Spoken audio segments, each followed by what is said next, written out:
it's like, okay, you have representatives of so many different countries here.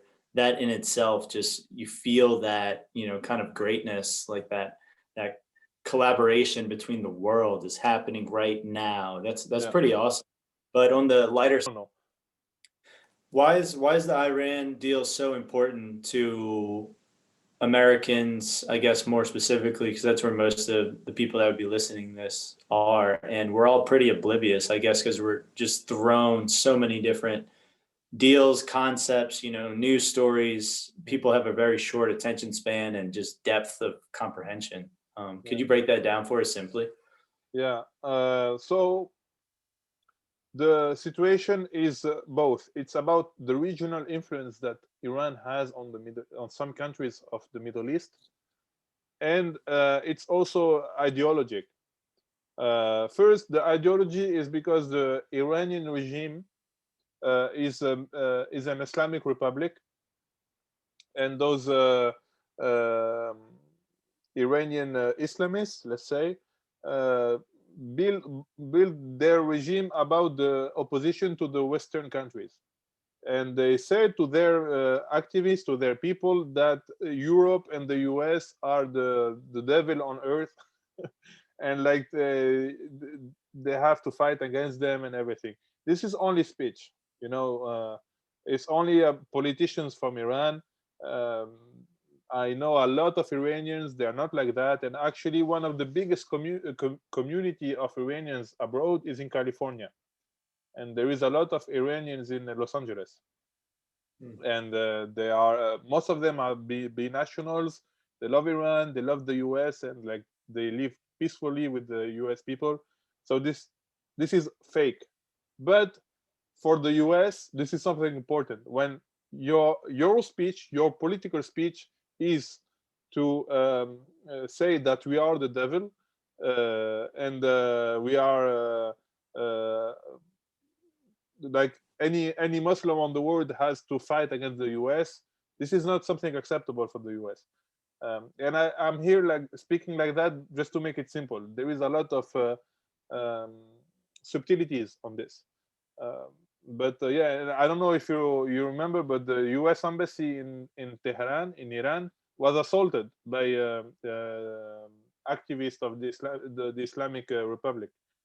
And actually, now there is no embassy of the U.S. in Iran, because Hmm. and there is no embassy of Iran in Washington D.C. neither. So yeah, there is hay un pasado, como like they say in Spanish. There is a past, a huge past.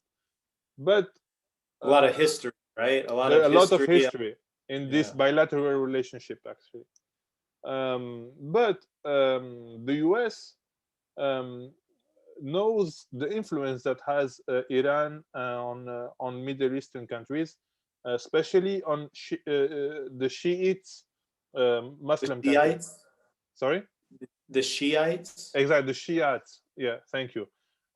So as you may know, in Islam you have two main traditions. You have the Sunnites traditions and the Shia traditions, and um, Iran has a lot of influence on the Shias Muslims, and they are in many countries around the Middle East. And basically, Iran, if they come back to if they accept this deal, and they come back to a peaceful relationship with the Western countries, they will use this influence to pacify the Middle East, and to pacify the relationships between Middle East and Western countries. So that's the interest of US, and as well, you know that before the Islamic Republic, the US was one of the big partners, economic partners of Iran, because Iran is a very rich country. They have oil and gas. So there is actually one economist that did a study about that, and tried to evaluate how much money the US was losing because of this conflict with Iran. And I think they lose something like 50 billion per year $50 billion per year for this, because of the situation of Iran, you know. So the US would win that, this pacification with a part of the Middle East, and some economic exchange. And Iran would win that the sanctions, because there is some economic sanctions against Iran imposed by the US and European countries. Iran would win that those sanctions would disappear, so they would be allowed to make trade with the European countries and US companies. So they will get more money, then more jobs, and less poverty. All right, wait. So let's recap. Yeah, So the Iran, their president or their politicians, they say, kind of the U.S. is the devil, and we need to stop them. We need to, attack them, bring them fight against down. them. Mm. And then the U.S. pretty much doesn't really not care too much, but normally they wouldn't be too involved. But then they can't just stand. They can't let this aggression stand, right? They have Yeah, to say, hey, don't talk bad about us, don't threaten us. yeah, it's We're very, like, very summarizing. Yeah, very yeah, summarizing. There is yeah, a very lot of similar. I implications. need some dolls, Yeah, yeah. but so then well and then and I'm not sure also what. Iran threatens the safety of Israel as well. That is a big ally of the US in the Middle East. Okay. Um, so they have this hope that if they make this deal with Iran, Israel would be safer. Hmm. Mm. Yeah, so the US wants to make this deal, which would be to like be friends again instead of they're like, yeah, happy. Eh, So they want to Yeah, do that so that Israel would be, stronger or more peaceful over there, which is part of US interest. But then also, if they're friends with Iran, if they're good with Iran, then they have a lot more influence around the whole Middle East because Iran is like a central power there. And then you said something about the sanctions could be lifted. yeah. That's about where I had to recap and bring it back Okay. before I get lost. I'm sorry if I'm not simple enough, but No, you're doing fine. It's just it's hard. It's hard. yeah, Just yeah. It's complex, and feel free to just go through it. You have a lot of videos on YouTube, or a lot of papers on the internet that explain you more or less and do a better recap than me. But let's say that when US thinks that one country is hostile to them, they try to make pressure on the regime of this country to put him in a difficult situation, so they lose the power in the country, and they are replaced by other friendly politics within this country. So one of the measures that US use is embargo or economic sanctions. But Iran is not the Mhm. only country suffering from that. Russia, for example, suffered for many years and still suffers partly of economic sanctions. Cuba, which is officially communist, suffered a lot of economic sanctions until actually the Obama administration decided to make a move to Cuba. North Korea is under embargo as well. And those sanctions are, because the US is a country that is powerful, are imposed to any person around the world. And basically, this sanction means if you make business with Iran, you're not allowed to make business in the US, basically. Sounds very childish. Well, yeah, but If you play with her, you can't play with us. exactly. Like, dang, all right, that's hurtful stuff. I'm sure that doesn't really bode well for all the giant egos that are up at the biggest chairs. Yeah, but it's a way to make pressure.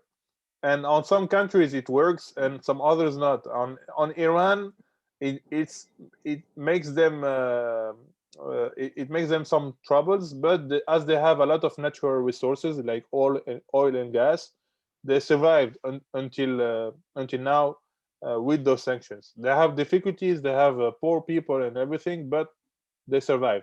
But with other countries, especially during the Cold War, some countries got the internal opposition doing an insurrection, and they organized a coup, and they kicked out this leader that messed up with the U.S. you Hmm. know, and it worked. So that's why the U.S. keep using this tool of the economic sanctions. But it means, but it's something huge, because even a country, a company that has nothing to see with Iran or U.S., if they make business with Iran, they lose their market in the U.S. And of course, the market of the U.S. is much bigger than the market in Iran. So, for example, a French company in France will decide to stop business with Iran because they want to protect their business in the US, and this puts Iran in difficulty. So one of the benefits for Iran to accept this deal is to lift those sanctions, so they can start to make business with all the planet.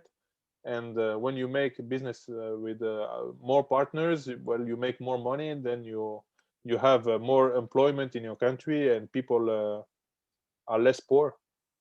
So this is very important for them.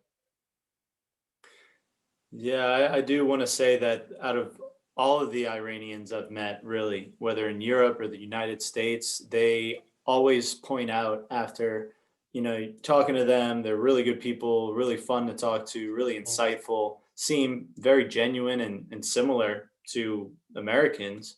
Uh, it's like, wait, is that the country that we're like headbutting against that are anti-US? And they say, yeah, that's just the government. The government has that appeal, that front Mm. of saying how much they hate the US, but all of the population, like the very large majority, they say are opposed to the government, and they say that we don't agree with the government policies. Yeah. So Yeah, and interesting. also one issue that I haven't told about, but it's important. This regime in Iran is suspected to develop a nuclear bomb, and many countries are concerned about this issue, especially Israel, that is a big ally to the US. So one of the benefits as well for the US and Europe is that if if Iran accept this deal, they commit to stop developing this nuclear bomb. So that's why they would use their influence to pacify the Middle East, and they will reduce the threat of any nuclear attack.